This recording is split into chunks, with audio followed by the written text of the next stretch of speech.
Um, Dear Andrew, the haven from insanity, Klavan, you talk about your transformation from atheism to Christianity, but I have not heard much about your transformation to conservatism. Is it related to your religious transformation, or had you always been a conservative at heart?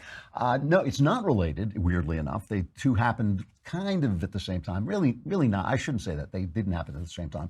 But the transformation to conservatism happened first. I was always a disgruntled liberal, especially when political correctness came. I thought political correctness was terrible. I remember when the Bakke decision came in, which allowed affirmative action, I remember saying out loud, the left, the liberals, as we called them then, because they were still liberals have run out of ideas. Once you have to impose racial quotas, you have run out of good ideas.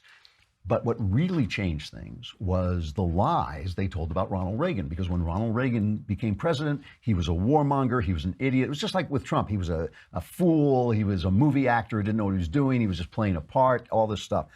And I believed it. I believed all of it. I thought Reagan was the biggest idiot I'd ever met. I thought he was going to get us all killed in a war with the Soviet Union, all of it. And everything Reagan said came true, and everything he did worked.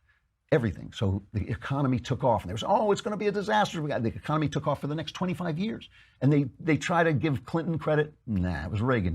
Clinton was just did manage well the Reagan economy. They tried to give Mikhail Gorbachev, they gave him the Nobel Prize for the fall of the Soviet Union. Gorbachev did everything he could to keep the Soviet Union alive. It was Reagan who brought it down, Reagan and the Pope and Margaret Thatcher, who brought it down almost single-handedly, because everybody was attacking them every single day. Nobody knew the Berlin Wall was going to fall. Nobody knew the Soviet Union was going to fall except Ronald Reagan. And when it fell, I was like, whoa.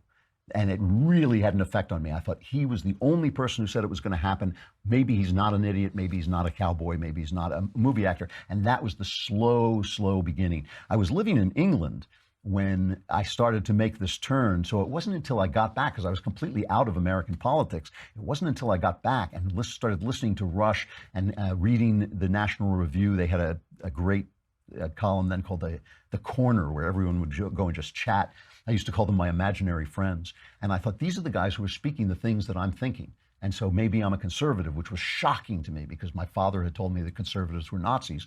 And so it was just a shocking revelation to me that these were my friends. And that basically is what happened. And finally, I think it was John Podhoretz put something on the Corner about poets.